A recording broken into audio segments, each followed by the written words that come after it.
Gracias por estar con este tema, porque vamos a darle a debate con, y le doy la bienvenida a Nicolás Vázquez, vocero de la Fuerza Amplia de Transportistas, y a Jorge Lara, especialista en seguridad y justicia.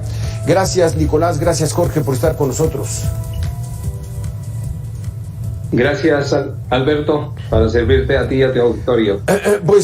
Empezamos, si me permites, Nicolás, vamos a empezar con Jorge. Jorge, este fenómeno de las autodefensas lo conocimos por ahí del 2008, 2010 en Michoacán, donde supuestamente la autoridad no podía ya detener a las bandas criminales que los extorsionaban, que los robaban. Se deciden juntar grupos de la sociedad civil, armarse con lo que pudieran para autodefenderse. Ya llegó hasta los transportistas de aquí del norte del Estado de México. Jorge, ¿cómo ves esta situación?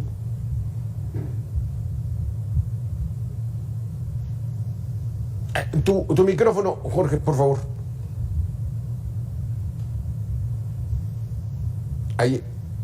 Ahí no te escuchamos.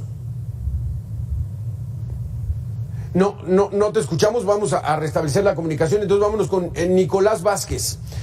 Nicolás Vázquez, ¿a qué grupo perteneces? ¿A qué grupo representas, Nicolás? Nosotros somos transportistas de la Ciudad de México, básicamente, salvo algunas pocas rutas que transitan en la periferia, sea Ciudad Nezahualcóyotl, hacia la parte norte también, pero básicamente estamos en la zona de la Ciudad de México. En la Ciudad no de México. Exentos, obviamente, de esta situación de asaltos que se ha dado en toda la ciudad. La gente se está quejando, particularmente esta gente de transportistas del Estado de México, Ecatepec, Villa de las Flores, Coacalco, de las extorsiones, pero ¿cómo es que los extorsionan a los transportistas? ¿Qué? ¿Por dejarlos pasar? ¿Porque trabajen? Platícanos, ¿cómo es esta situación? Bueno, hemos platicado con los compañeros de las zonas conurbadas y básicamente lo que les exigen es una cuota por permitirles trabajar sin que le hagan daño a las unidades o a los propios operadores. Esta amenaza va dirigida normalmente a las representaciones, buscan en dónde se encuentren las oficinas de la ruta, en donde se encuentra, como te digo, la representación normalmente en el Estado de México son empresas ya por decisión del gobierno, y bajo esa situación estas empresas pues en sus domicilios sociales los llegan a visitar estos grupos, los amenazan, les piden una X cantidad, a veces se las piden por cada unidad que transita, a veces es un total, y obviamente cuando hay incumplimiento pues se da esta situación de agresiones. En otras ocasiones se ha dado, lo que les piden es que cada unidad que pasa les entrega una cierta cantidad, o lo hacen a través de alguna persona, ¿no? Vas a recolectar, son 50, 100 unidades, de las 100 unidades la cantidad que le corresponde a cada una, y lo tienen que entregar en ocasiones de manera diaria o de manera semanal. Cuando alguna de estas unidades no llega a pasar y a dejar esta cuota que de alguna manera le ponen, pues simple y sencillamente la buscan y es agredida. Algunas organizaciones pues se han negado a participar de esta situación y dicen pues no vamos a dar nada, y obviamente corren el riesgo de lo que le pasó al compañero de Coacalco, ¿no? Que fue alcanzada una unidad. ¿Cuál fue? Pues la que ellos quisieron en ese momento, no necesariamente que haya dado o no ha dado su cuota, simple y sencillamente es una forma de mandarle un mensaje ahí a los transportistas para decirle estamos en la disposición de generar el daño que sea necesario para que pues esta cuota sea entregada. Entonces es una situación ya bastante crítica en el Estado de México. Afortunadamente en la Ciudad de México no se ha presentado en esta magnitud. Aquí lo que se da es el robo en transporte público, sí. El robo tanto al transportista como al usuario. Aquí entonces, Nicolás, la situación está de que los criminales pues no le pierden. O sea, como dicen los propios transportistas, la rata pues no le pierde. Porque antes se dedicaban a asaltar a los pasajeros, incluso al chofer. A ver, lo que traigas, celulares, ya se la saben, y estos larguísimos asaltos que veíamos en microbuses. Pues ahora están más cómodos. Ahora le exigen un pago. Si no quieres que te asalten, ponte con una cuota. Pero ¿y la autoridad, Nicolás? ¿Qué han hecho cuando ustedes denuncian también estos robos? ¿Dónde está la autoridad? ¿Dónde están las policías? ¿Dónde están los investigadores de la fiscalía? Pues desafortunadamente no ha habido una actuación eficiente. También hay que decirlo, hay una situación en donde el miedo que se le impone bajo estas amenazas, bajo estos actos totalmente bárbaros, en donde queman unidades o llegan a golpear, o incluso en algunos casos, en otros momentos han llegado a asesinar a operadores, claro, pues simple y sencillamente generan un miedo y hacen que a veces el propio transportista no haga la denuncia correspondiente. No son uno de los casos más críticos. Entonces yo creo que hoy ya hay un hartazgo. Desafortunadamente se llegó a esta situación en donde los propios compañeros transportistas, pues ya en esta situación de desesperación por los continuos asaltos, pues han pensado en tomar la situación de la ley en su propia mano a partir del anuncio de la generación de esta autodefensa, que obviamente pues, antes de que generaría problemas. Antes de que entremos a ese tema, Nicolás, platícanos, por ejemplo, tú que sabes, eres experto en este asunto, ¿cuánto vale una camioneta de esas que la veíamos? Pues no se veía muy mal. Mira, ¿cuánto cuesta? Dependiendo del modelo de la unidad, va de los 300,000 pesos hasta los 600 o 700,000 pesos. Depende del tipo de unidad y del modelo, el año que sea, ¿no? Pero es un daño cuantioso porque es con lo que la gente presta el servicio, pero además a veces es su único sustento. Claro. Hay gente que se dedica precisamente a prestar el servicio de transporte porque no ha habido otro empleo y hace un esfuerzo, hace su inversión y bueno, pues hoy pierde todo. ¿Cuántas horas trabaja un chofer? ¿Cuántas horas trabaja un chofer, Nicolás? Estos del Estado de México, que más o menos tienes la información, y ¿cuánto ganan al día? Fíjate que es una situación bastante complicada. Un chofer, para poder obtener lo que tiene que sacar, el mantenimiento, cuenta, todo lo que hace la inversión y reinvertir incluso en su unidad, tiene que trabajar en promedio de 12 hasta 16 horas aproximadamente. Es gente que inicia labores a las 3, 4 de la mañana y que está terminando a veces 9, 10 de la noche. Entonces es un trabajo bastante estresante y desgastante, ¿no? De esas 12 o 16 horas que llega a invertir, son para que se llegue a ganar, no sé, ya como una situación de dinero que puede llevar a su casa, no sé, 250, 300 pesos, porque debemos de estar conscientes de que muchos de estos operadores son esos operadores que dependen de dar una cuenta, entregan una cuenta, entonces tienen que entregar esa cuenta, tienen que sacar el gasto del combustible y, como te decía, el mantenimiento de la propia unidad, o incluso ir haciendo ahí algún pequeño acopio de dinero, si fuese el dueño, para poder hacer una sustitución de unidad en algún momento. Entonces es bastante complejo, no es una gran cantidad la que les queda, a pesar de tener una tarifa un poco más alta. Estamos hablando de que a 12 horas 350 pesos sería un salario pues risible si fuese salario. Híjole, qué terrible situación. Vamos a hacer una pequeña pausa. Nicolás Vázquez, vocero de las Fuerzas Amplias de Transportistas, y reanudamos el contacto con Jorge Lara, especialista en seguridad. Volvemos tan solo en 2 minutos. Que es vocero de las Fuerzas Amplias de Transportistas, y Jorge Lara, ahora sí ya tenemos contacto contigo, Jorge. Esto ya parece el colmo, Jorge. Porque, bueno, pudiéramos entender que contra las bandas del crimen organizado, los que atentaban contra los sembradíos, las empresas, a nivel estatal, pero una ruta de transportistas que no saben qué hacer y deciden ya crear sus propias autodefensas. Bueno, Alberto, lo que pasa es que esto también es delincuencia organizada y me parece que los transportistas están tratando dar una respuesta para su seguridad y la seguridad de los pasajeros. Me parece que es muy lamentable. De nueva cuenta, es otro episodio, otro tema en el cual las autoridades no están funcionando. El Estado que se crea precisamente para dotar de seguridad a la población no está trabajando. Aquí no importa si son autoridades federales o estatales, La cosa es de que no está funcionando el sistema de seguridad en un tema tan delicado como lo es el transporte público. Me parece que le asiste la razón en su indignación y su desesperación a los transportistas. Solamente como miembro de la sociedad creo que tendríamos que hacer un llamado para que la labor que hagan en la tutela de sus derechos y de lo que jurídicamente es legítima defensa, pues se haga con apego a la ley. Ellos tienen desde luego todo el derecho de proveerse de seguridad. Existen las propias empresas, existe la legislación para dar esta cobertura de seguridad privada, que es el caso, y que se haga de manera, insisto, apegada a derecho para que esto no, digamos, se desborde en episodios todavía más violentos, que es lo que yo creo que tenemos que inhibir. ¿Ya? O sea, porque ya en la conferencia de prensa lo veíamos, Jorge, están muy enojados.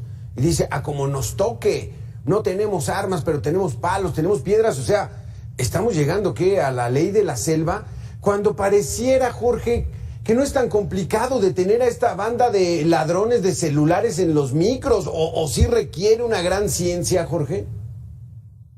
No, bueno, sabemos que es toda una organización que incluso tiene que ver con la disposición final de los celulares, con la venta de estos productos en tianguis. Y aquí, otra vez, lo que hemos tanto marcado en tu programa, la falta de una actividad de investigación preventiva por parte de las autoridades, en donde con la inteligencia es muy fácil saber quiénes son estos integrantes de estos grupos criminales, neutralizarlos, tenerlos a tope, pues precisamente para que esto no ocurra en términos de poner en riesgo la seguridad de la gente. Hemos visto acontecimientos muy deplorables en donde pierden la vida tanto pasajeros como choferes. Me parece que eso es lo que está generando este animadversión. Sí. Y las autoridades, tanto estatales como federales, porque aquí hay delitos federales, hay que decirlo, están obligadas a dar una respuesta en lo inmediato. Porque, Nicolás, como dice Jorge, ha habido casos verdaderamente dramáticos. Hace un año, una combi en el estado en la zona de Puebla hacia la Ciudad de México, se suben unos zampones a robar los celulares y el chofer, en una situación ya de desesperación, no sé, venía trabajando muchas horas, cansado de que los asaltaran, aceleró la unidad. La aceleró y los criminales le decían, bájale, detente, y él aceleró hasta que chocaron, porque estaba ya cansado, Nicolás. O sea, ¿cómo reaccionan? ¿Qué protocolos tienen ustedes establecidos para este tipo de casos? Mira, en este tipo de situaciones, desafortunadamente, no hay una reacción normal. El protocolo que siempre se ha dicho, bueno, el usuario debe ser el primero en ser protegido, así es que cualquier situación que te pidan, hazla. ¿Por qué? Porque hemos tenido la desgracia de que, pues sí le dan un balazo incluso a un usuario, a uno de los operadores. Les decimos que lo más importante es resguardar la vida de sus usuarios y de él mismo, pero tienes razón cuando dices el hartazgo que existe. Hemos visto incluso ya situaciones de vengadores anónimos, les han llamado en los medios noticiosos, algún pasajero que también saca un arma, les hace frente, y que desafortunadamente terceras personas pues han salido lesionadas o incluso fallecidas, ¿no? Pero ya ha existido esta situación. No solamente el hartazgo es de los transportistas, también hay un hartazgo del propio usuario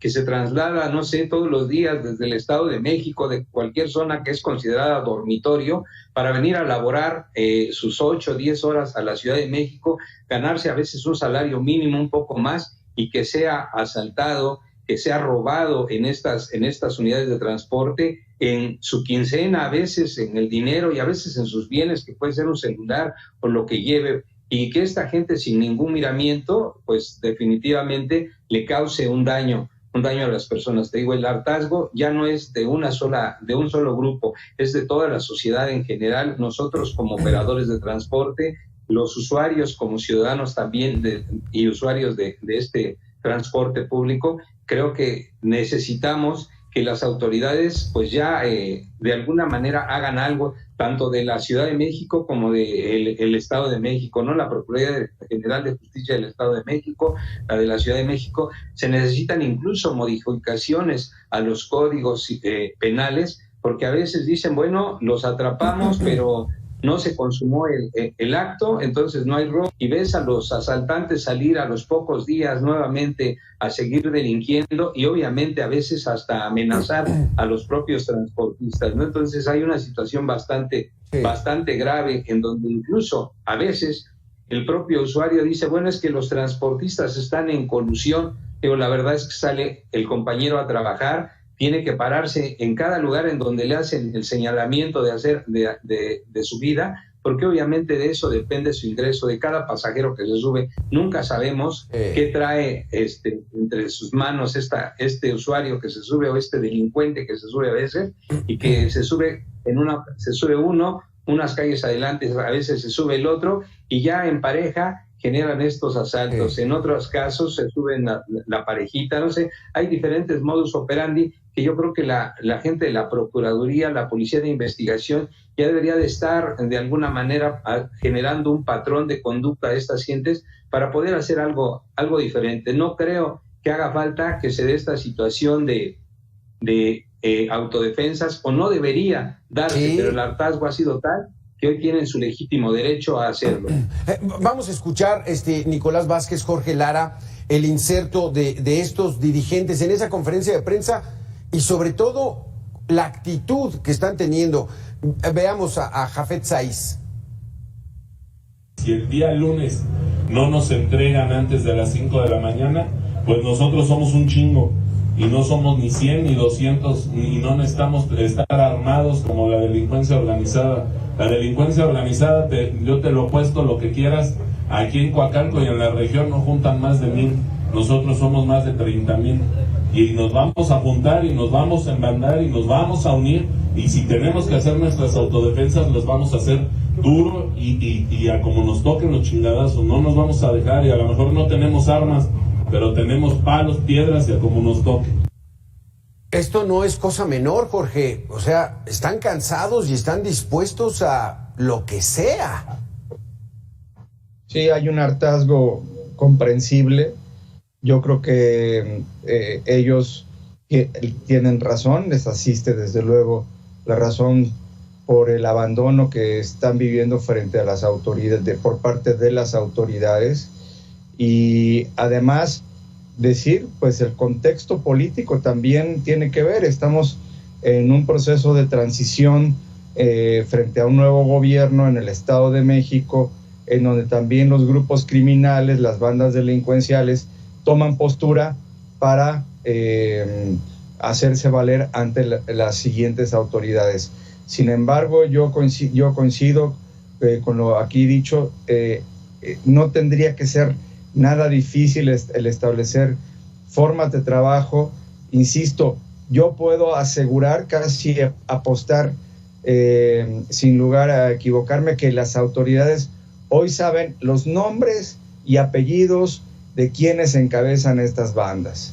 Y el hecho de que ellos se sientan con un manto de impunidad tiene que ver precisamente con este ambiente de dejar hacer, dejar pasar, de los abrazos, en donde muchas veces es fácil culpar al sistema de justicia penal, y no, hay que decirlo, el que falla no es el sistema de justicia penal, los que fallan son quienes están inaplicando la legislación, quienes están dejando que todas estas personas hagan lo que sus actividades ilícitas les dicten. Y insisto, aquí hay delitos federales que ameritarían incluso la intervención de Guardia Nacional y de la propia Fiscalía General de la República. Y yo creo que es una hora importante, perdón, antes de que el lunes se generen actos pues que generen todavía un desdoblamiento de la violencia. Si el lunes no detienen a estos malandrines, pues entonces van a hacer lo que quieran. Esperemos que autoridades de la Guardia Nacional y de la Fiscalía General de la República estén viendo esto, las autoridades municipales, porque podemos estar ante la antesala de algo que no quisiéramos ver. Vamos a regresar, Jorge Lara, en 2 minutos, Nicolás Vázquez, para cerrar esta mesa de debate.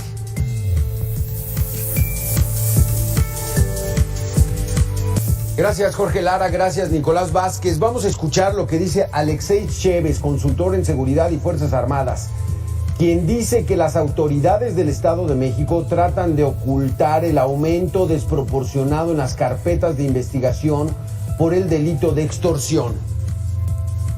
Lo que quieren ocultar ellos es el aumento impresionante de denuncias. No estoy hablando de la cifra negra, nada más de las denuncias que ha habido en estos corredores, específicamente en el Estado de México, en el Estado de México, en Veracruz, en San Luis Potosí, que son los corredores más complicados, Hidalgo, Puebla, donde estamos hablando de alrededor de 40,000 hechos relacionados al robo o asalto a transportes públicos, comparados con los 18,000 que tuvo en todo el sexenio anterior la Policía Federal. Así que Alexei Chévez recomienda un trabajo conjunto entre autoridades y empresarios del transporte para hacer frente al aumento de las extorsiones. Tiene que haber una colaboración, tiene que ser de ambas partes. Tiene que colaborar tanto la Unión de Transportistas como las autoridades estatales. Ya lo hicieron en el 2019, hubo una baja muy sensible específicamente en el Estado de México por los operativos que se hicieron. Y bueno, pues volver a hacer estos operativos porque estamos llegando a niveles donde ya pues es prácticamente los operadores ponen la vida todos los días, casi salen a la calle. Es que además de que nos escuche gente de la Guardia Nacional y de la Fiscalía, pues también que nos escuchen los transportistas. Nicolás Vázquez, tú ya te pronunciaste de que ojalá y no se llegue a esta situación donde se defiendan y que les toque con lo que les toque. Pues nos pronunciamos eso y básicamente que haya una coordinación entre los diferentes niveles de gobierno, entre los gobiernos incluso de los diferentes estados, porque recordemos que estamos en una zona metropolitana, una zona conurbada, en donde el Distrito Federal pues está rodeado por transporte del Estado de México, del Estado de Hidalgo, de Morelos, y en todos los caminos que ingresan a la ciudad se ha dado este tipo de asaltos. Entonces una coordinación entre el gobierno de la ciudad, los gobiernos estatales y el gobierno federal que permita ya darle certeza al trabajo de la gente y obviamente a este desplazamiento que todos los días realizan los ciudadanos hacia esta Ciudad de México o hacia afuera para llegar a laborar. Necesitamos que la situación de seguridad no solamente se dé en transporte, sino en todos los ámbitos de la vida. La renta no se ha dado solamente en el sector transporte, sino en todas las negociaciones en muchos de los estados. Creo que es momento de ir ya